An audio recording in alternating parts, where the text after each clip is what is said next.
without it. I mean, we wouldn't know how to function really as a society or culture civilizations on the planet. Oops, I'm sorry. And we're so now dependent on it. But yet, if you think just for a moment, it wasn't just a blip in time ago that no human language was ever written, ever. You know, for just eons and eons of time. Since the first utterances of our great-great-great-grandparents, whoever they are, were. And so what happened with dee-ni is kind of the same. We were a completely non-written language, completely, as in terms of written from the people's perspective, until I put a time down here. It says Uniform 1968 to 95. So it was about 1968 was the very first time that we as a people ourselves, internally, started writing language in earnest. You know, like really documenting it. There were some attempts back in the, probably happening starting in the 40s and 50s, now, where they tried to write dee-ni or dee-ni language, you know, themselves, using the English alphabet, okay? And we today write it in a Roman alphabet too. But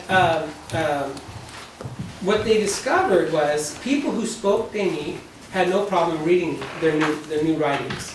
But when the next generation was trying to read it that didn't speak the language, we're butchering it. See? And now we all read English, all of us who can read English, read it with no problem, even though it's very inconsistent, right? The spellings are arcane, they're mixed up from different histories, they're from different languages, they're different vowel structures. There's 15 vowels in English language instead of really, we say there's 6, but there's really 15. You know, so on and so on. And yet we know how to read it because we're fluent speakers and users of that language, right? And the same was true in the 50s. So people who were writing, like I remember Uncle Ernie talking about the word for ashtray is met verstutki. You know, in it you put the ashes. Well, anyway, he said remember writing that down, and other dee-ni speakers could read that, no problem. But it was their kids or grandkids that would try to read that mixture, so that it kind of fell apart a little bit. You know, that first writing, they're trying to write the language down for ourselves. And remember too, at that time it was a very vacuumous place. And still to this day, there are no universities nearby. You know, like if you lived in a more metropolitan area, you probably could have gone to the anthropology department or the linguistics department, people would came over and visited you or whatever. You know. Easier accent. What year are you talking about? Well, those are the 50s. Probably the 50s okay. first there, and maybe probably even in the 40s probably or something like that. You know, and then in the 20s, there was the census was taken in 1928. And the census taker was trying to write down the names of the ancestors, you know, in that report. So going back to the top here, it says linguist Pliny Goddard, 1903. Now that's probably one of the most substantial documentations of dee-ni language was by him, and he wrote down stories. He came now what was happening is that Berkeley was studying these Indians, right?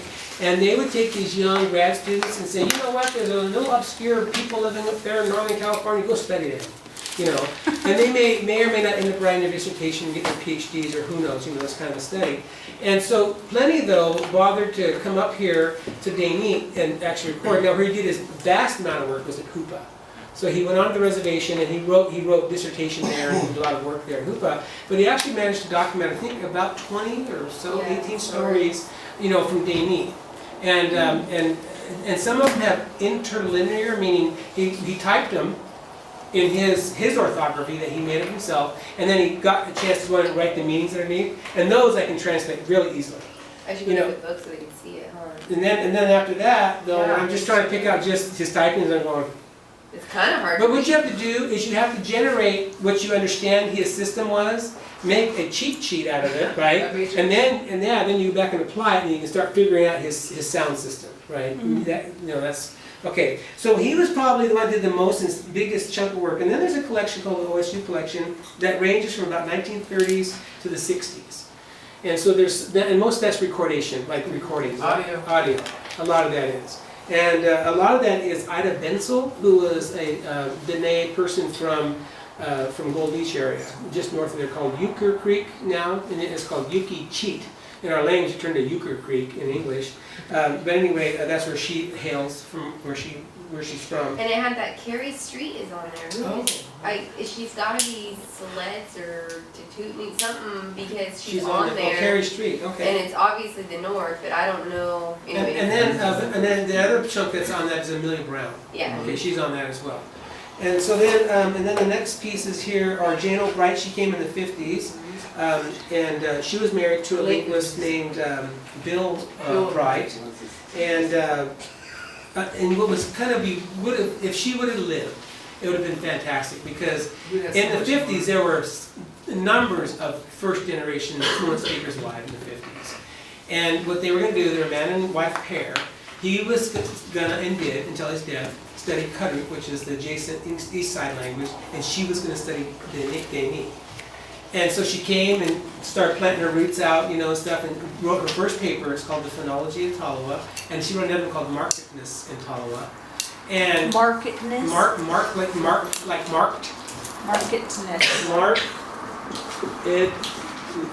Markedness in Tolowa. And so she just got rolling, and she got killed. And so, Accident. yep, car accident, and she died. And so, bummer, you know, because she would have captured so, as a full-blown trained linguist, man, she would have really done, you know, a body of work. But fortunately, we do have some of her field work and her 2 articles that she, you know, had published, you know, got printed in the journal. And so we have that. What university was she? I think they're all Berkeley, I believe. I think they're all Berkeleyites, I think. And then we have,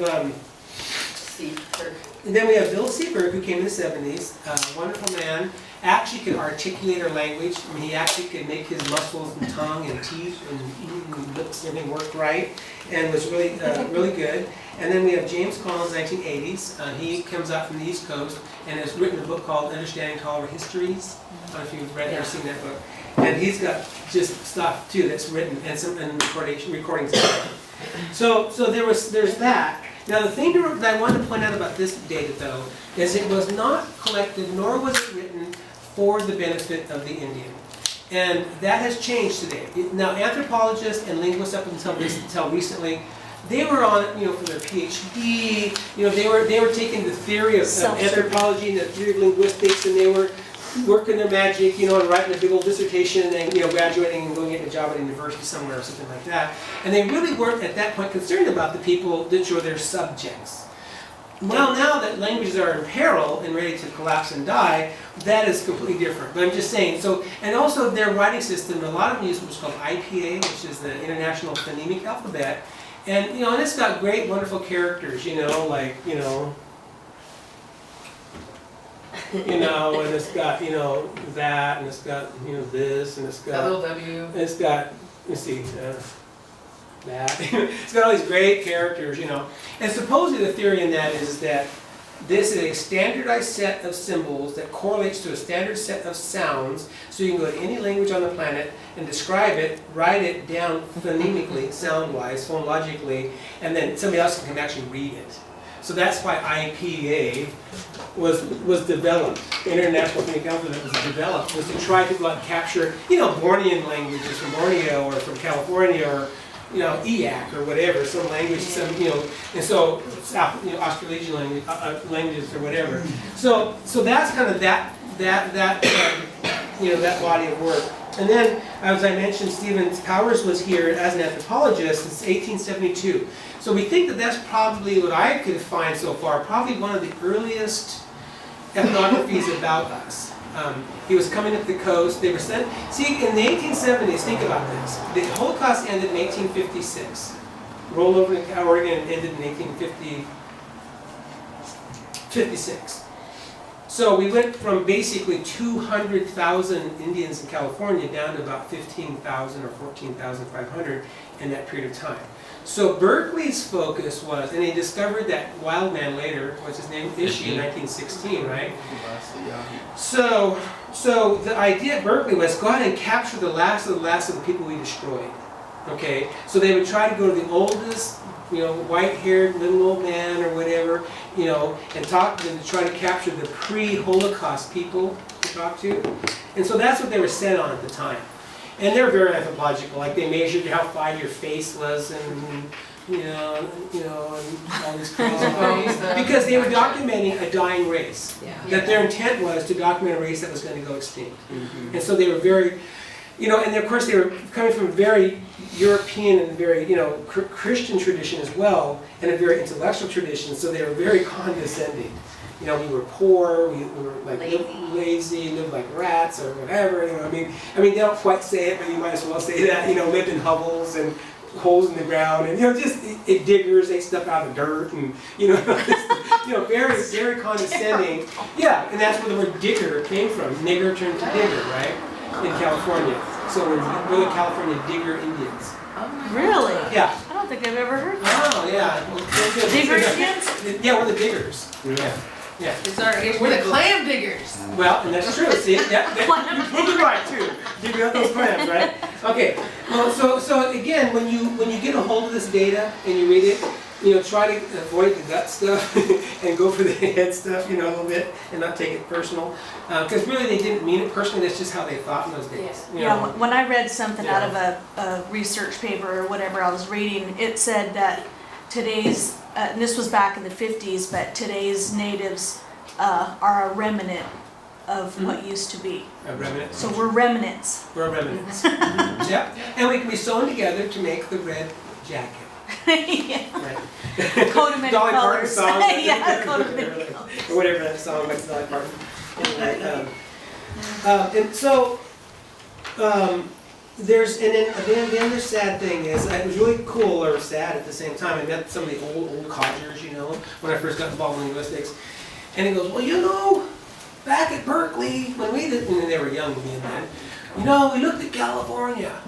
Who should we go study? Well, let's go study the Yurok and the Hoopas. Yeah, the Talos are going to be extinct anyway. The Yuppies are going to... So they were trying to pick where they were going to spend the resources. Well, unfortunately, they weren't selected. And so therefore, you've got T.T. Waterman's work, you've got... Well, down there, but like in Yurok, you've got Robbins and all these different layers of people who wrote huge volumes of stuff. And it's for Hoopa as well. You've got volumes of stuff. Because the university sent these young grad students there to study those people. Because we were extinct as in their eyes, we were slaves for extinction, so they just ignored us. And that's what when Jane Albright came, that was probably our first little light of hope, that we could have had somebody study us officially.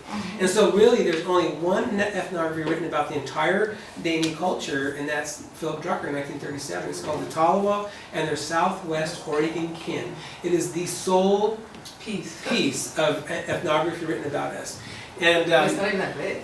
It's only like, 40 pages or something like that or whatever. And it's rich in data. And I thought he did a fairly good job.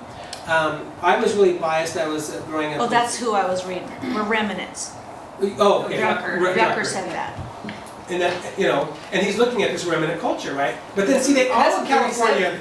But all of California was remnant, though. Yeah. If you think about it from the way they were looking at it. Right, as academia. Well, and they were no longer sovereign. Yeah. They were no longer had self-governance. It was all taken away. If somebody, before that, somebody murdered somebody on the, then they would take care of it internally. That was all, things were taken away. So really, they were a remnant culture. They didn't have the full body of a culture, and so on and so on.